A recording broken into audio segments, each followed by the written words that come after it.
Assalamualaikum warahmatullahi wabarakatuh. Di sini saya akan menjelaskan sistem saraf pada manusia. Pengertian sistem saraf, anatomi dan fisiologi sistem saraf, fisiologi neuron, potensial aksi, sistem saraf pusat dan perifer, sistem indera. Pertama, pengertian sistem saraf. Sistem saraf merupakan salah satu bagian yang menyusun koordinasi yang bertugas menerima rangsangan, menghantarkan rangsangan ke seluruh bagian tubuh, serta memberi respon terhadap rangsangan tersebut. Pengaturan penerimaan rangsangan diterima oleh indera. 2. Anatomi dan fisiologi sistem saraf. Tubuh manusia merupakan kesatuan dari berbagai sistem organ. Suatu sistem organ terdiri dari berbagai organ tubuh atau alat-alat tubuh. Tubuh manusia dikendalikan oleh sistem saraf, sistem indera, dan sistem endokrin. Sistem saraf sangat khusus dan saling berhubungan dengan satu yang lain untuk mengkoordinasikan, menafsirkan, dan mengontrol interaksi antara individu dan lingkungannya. Hampir semua fungsi pengendalian tubuh manusia dilakukan oleh sistem saraf. Nah, setelah itu, sistem saraf terbagi menjadi dua, yaitu sistem saraf pusat dan sistem saraf tepi. Sistem saraf pusat terdiri dari otak, sedangkan sistem saraf tepi terdiri dari saraf kranial. Yang ketiga yaitu fisiologi neuron. Fisiologi neuron adalah unit fungsional sistem saraf yang terdiri dari badan sel, perpanjangan sitoplasma, dan akson. 1. Badan sel atau perikarion yaitu suatu neuron yang mengendalikan metabolisme ke seluruh tubuh neuron. 2. Dendrit atau perpanjangan sitoplasma. Perpanjangan sitoplasma yang biasanya berganda dan pendek serta berfungsi untuk menghantarkan impuls ke sel tubuh. 3. Akson. Suatu prosesus tunggal yang lebih tipis dan lebih panjang dari dendrit. Bagian ini menghantarkan impuls menjauhi badan sel ke neuron lain, ke sel lain, sel otot atau kelenjar atau ke badan sel neuron yang menjadi asal akson. Nah, teman-teman, kalian bisa lihat ini gambaran fisiologis neuron terdiri dari akson, kalbodi, dan lain-lain. Yang keempat yaitu potensial aksi. Potensial aksi merupakan perubahan yang cepat pada potensial membran suatu sel otot atau sel saraf.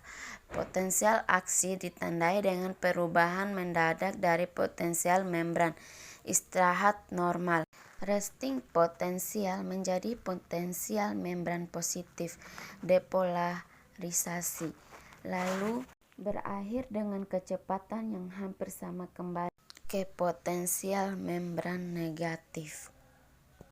Sistem saraf pusat dan saraf perifer.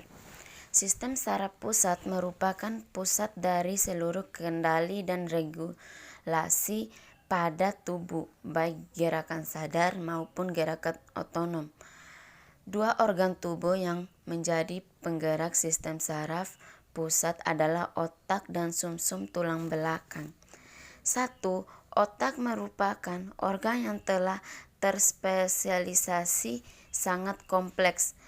Berat total otak dewasa adalah sekitar 2% dari total badannya atau 1, kg dan mempunyai sekitar 12 miliar neuron. Permukaan otak tidak rata, tetapi berlekuk-lekuk sebagai pengembang neuron yang berada di dalamnya. Semakin berkembang otak seseorang, semakin banyak lekukannya. Nah, teman-teman, inilah gambaran otak yang terdiri dari cerebrum, lobus frontal, dan lain-lain. Yang kedua yaitu medula spinalis atau sumsum tulang belakang merupakan perpanjangan dari sistem saraf pusat. Medula spinalis memanjang dari pangkal leher hingga ke selangkangan. Bila medula spinalis ini mengalami cedera di tempat tertentu, maka akan mempengaruhi sistem saraf di sekitarnya. Nah, teman-teman, inilah dari otak menuju sumsum tulang belakang, terus itu menuju ke saraf parasimpatik dan lain-lain. Saraf perifer.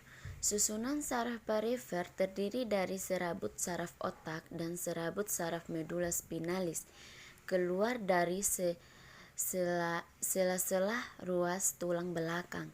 Sistem saraf ini terdiri dari serabut saraf sensorik dan motorik.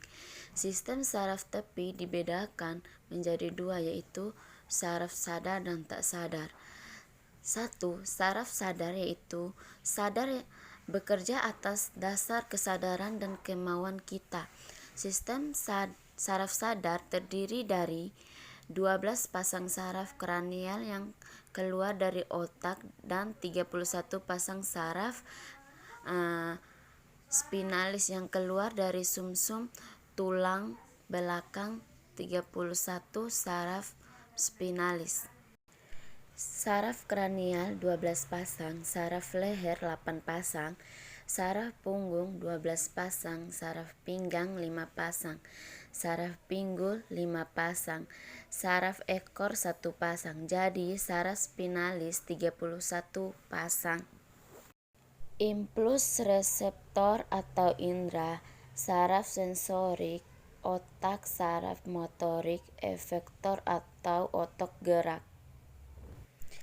Sistem saraf tak sadar, yaitu bekerja tanpa disadari secara otomatis dan tidak bawa kehendak saraf pusat. Yang keenam, sistem indera. Indera merupakan sistem alat tubuh yang memiliki kepekaan terhadap suatu rangsangan dari lingkungan. Sistem indera terdiri atas 5 macam indera atau biasa disebut panca indera, yaitu yang pertama, indera penglihatan, mata. Mata adalah organ yang memiliki reseptor peka cahaya. Cahaya yang disebut fotoreseptor. Setiap lapisan mata memiliki lapisan reseptor. Sistem lensa untuk memusat cahaya pada reseptor dan sistem saraf untuk menghantarkan impuls dari reseptor ke otak. Nah, teman-teman, inilah gambar mata yang terdiri dari otot mata, kornea, iris, pulpi, lensa, retina, dan saraf.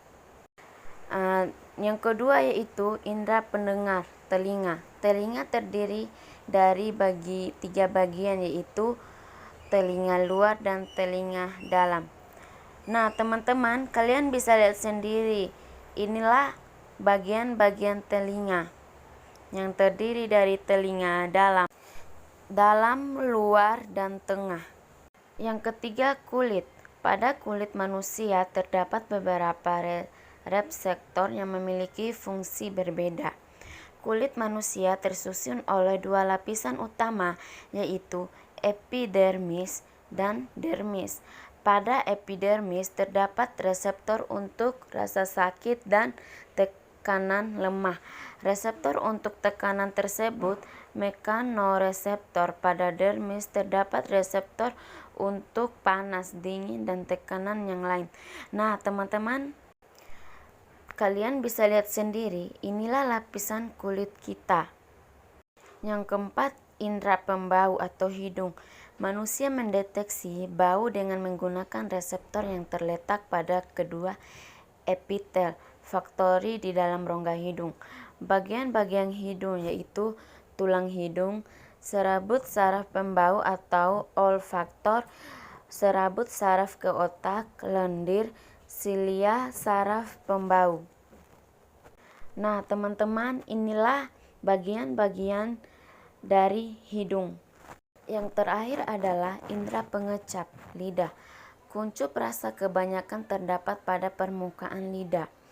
Bagian-bagian lidah yaitu pengecap rasa asin, pengecap rasa asam, pengecap rasa pahit, pengecap rasa asin, pengecap rasa asam, dan terakhir pengecap rasa manis. Sekian dan terima kasih teman-teman. Wassalamualaikum warahmatullahi wabarakatuh.